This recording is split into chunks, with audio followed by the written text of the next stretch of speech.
Halo teman-teman, Assalamualaikum warahmatullahi wabarakatuh. Kembali lagi di video saya bersama saya Nia Trianjani, NIM C1C019048. Saya merupakan salah satu mahasiswi akuntansi dari Fakultas Ekonomi dan Bisnis Universitas Jambi. Nah, mengulas kembali nih teman-teman tentang video kita kemarin terkait instrumen keuangan, yang mana pada video kali ini saya akan membahas tentang kas. Kas ini merupakan bagian dari instrumen keuangan. Berarti video ini merupakan video lanjutan dari video kemarin. Nah, untuk mengetahui tentang kas selengkapnya, disimak baik-baik ya videonya.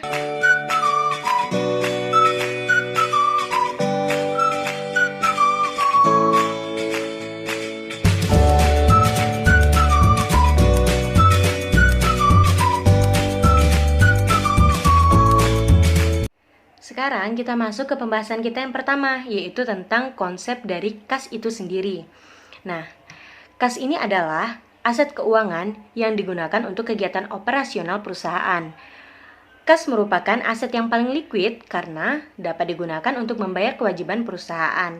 Tak ada standar akuntansi khusus terkait dengan kas, namun secara umum kas ini dibahas dalam standar akuntansi tentang instrumen keuangan. Kas termasuk instrumen keuangan dalam klasifikasi aset keuangan. Kas merupakan alat pembayaran yang siap dan bebas dipergunakan untuk membiayai kegiatan entitas. Kas ini terdiri atas uang kartal yang tersimpan dalam sebuah entitas, uang tersimpan dalam rekening bank, dan setara kas. Entitas terkadang memiliki kas dalam mata uang asing. Kas dalam mata uang asing tetap merupakan kas. Selanjutnya lagi, sejumlah entitas dapat mengalami yang namanya bank overdraft, yaitu kondisi di mana jumlah cek yang ditarik dalam rekening melebihi saldo kas. Bank overdraft diklasifikasikan sebagai utang dagang jika jumlahnya material disajikan tersendiri. Bank overdraft yang terjadi dalam sebuah rekening bank dapat diakumulasikan dengan rekening yang lain jika dan hanya jika berasal dari bank yang sama dan terdapat perjanjian yang membolehkan transfer antar rekening tersebut. Pembahasan yang selanjutnya yaitu tentang pengendalian kas. Nah, kas ini kan merupakan suatu hal yang liquid nih teman-teman. Maka dari itu, kas ini sering sekali dicuri atau dipergunakan secara tidak layak oleh oknum yang tidak bertanggung jawab. Oleh karena itu, dibutuhkanlah yang namanya pengendalian dari kas ini sendiri. Beberapa bentuk pengendalian terhadap kas adalah sebagai berikut. Yang pertama, terdapat pemisahan tugas antara pihak yang melakukan otorisasi dengan pembayaran, pihak yang melakukan pengelolaan kas dan pencatatan, pihak pengguna, dan pihak pembayar. Tingkat pemisahan ini disesuaikan dengan kebutuhan entitas. Yang kedua yaitu penggunaan lemari besi atau brankas untuk menyimpan kas atau di ruang tertutup dengan akses terbatas. Hal ini ditujukan untuk menjaga keamanan dari penyimpanan kas tersebut. Selanjutnya yaitu penerimaan dan pengeluaran kas menggunakan rekening yang berbeda. Yang keempat, pengeluaran uang dilakukan melalui bank dan menggunakan cek sehingga terdapat pengendalian pencatatan oleh pihak lain. Yang kelima yaitu penerimaan kas dilakukan melalui bank untuk keamanan dan pengendalian pencatatan. Keenam, penggunaan sistem impres kas kecil untuk memenuhi kebutuhan kas dalam jumlah kecil. Dan yang terakhir yaitu rekonsiliasi antara pencatatan perusahaan dengan rekening koran bank sehingga segala transaksi yang terjadi akan dicatat oleh bank dan dimasukkan ke dalam rekening koran bank tersebut.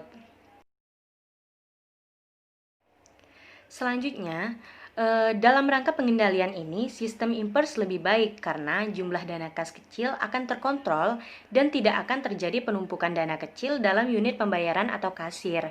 Mekanisme pengendalian juga terjadi karena setiap penggantian akan dilakukan perhitungan dana kas kecil terpakai dan tersisa, sehingga dapat memonitor pemakaian dan memastikan tidak ada uang yang hilang. Nah, selanjutnya lagi ada yang namanya rekonsiliasi. Rekonsiliasi bank ini dilakukan untuk kas di bank setiap akhir periode.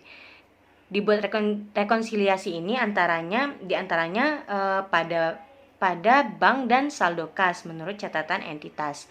Tujuan dari diadakannya rekonsiliasi ini adalah untuk mencocokkan antara pencatatan di perusahaan dan pencatatan kas yang dilakukan oleh bank yang mengelola uang perusahaan. Rekonsiliasi ini juga mengurangi potensi timbulnya kesalahan pencatatan dan juga potensi hilangnya uang pada perusahaan. Itulah beberapa hal yang dilakukan dalam rangka pengendalian kas pada sebuah perusahaan. Pembahasan kita selanjutnya yaitu tentang penyajian kas. Nah, penyajian kas ini sebenarnya bersamaan dengan yang namanya pengungkapan kas. Namun sebelumnya kita bahas dulu tentang penyajian kas. Kas dalam laporan posisi keuangan ini disajikan dalam kelompok aset lancar di urutan paling atas. Namun penyajian laporan keuangan menurut IFRS 1 Presentation of Financial Statement justru meletakkan aset lancar pada bagian bawah, sehingga kas diletakkan pada bagian paling bawah dalam laporan posisi keuangan. Nah, kas ini dapat disajikan dalam laporan keuangan menjadi sebagai berikut. Yang pertama yaitu kas dan setara kas, merupakan contoh dari penyajian di entitas terdaftar di Bursa Efek Indonesia. Selanjutnya kas, giro pada Bank Indonesia, giro pada bank lain, yang merupakan contoh dari penyajian di entitas Bank Indonesia. Selanjutnya ada kas, setara kas, dan yang terakhir ada kas di bank dan setara kas. Standar akuntansi tidak mengatur penyajian kas dalam laporan keuangan, sehingga keputusan untuk memberikan satu nama atau dua nama atau hanya memunculkan satu item atau dua item diserahkan pada pihak manajemen. Selanjutnya yang kita bahas adalah tentang pengungkapan kas. Baiklah, dalam pengungkapan kas ini meliputi pengungkapan kebijakan akuntansi dan informasi rinci kas yang dimiliki perusahaan. Kebijakan akuntansi kas menjelaskan secara umum komponen kas dan bagaimana perusahaan mengklasifikasikan kas. Kebijakan akuntansi juga menjelaskan bagaimana perusahaan menyajikan bank overdraft atau carukan. Nah, beberapa perusahaan mengungkapkan kebijakan khusus terkait kebijakan untuk penyajian bank overdraft, dana cadangan dalam bentuk deposito atau kas di bank, serta compensating balance. Nah, berikut merupakan rincian atas kas yang dimiliki perusahaan minimal memisahkan beberapa komponen berikut. Yang pertama yaitu ada kas, ada bank, dan ada deposito.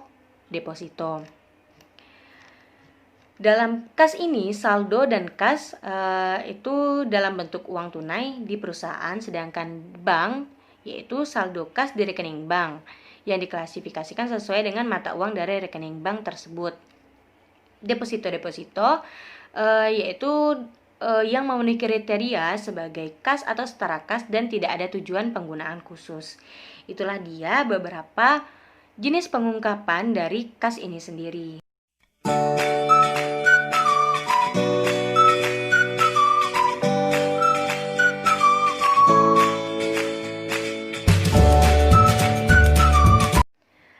Baiklah teman-teman, pengungkapan kas tadi menutup pembahasan kita pada video kali ini, yaitu tentang kas yang merupakan bagian dari instrumen keuangan. Semoga apa yang saya sampaikan dapat bermanfaat bagi teman-teman semua dan khususnya bermanfaat bagi saya sebagai pembelajaran untuk kedepannya. Terima kasih karena telah menonton video ini. Jangan lupa untuk like, komen, dan subscribe. Ditunggu video-video selanjutnya. Saya akhiri dengan wassalamualaikum warahmatullahi wabarakatuh.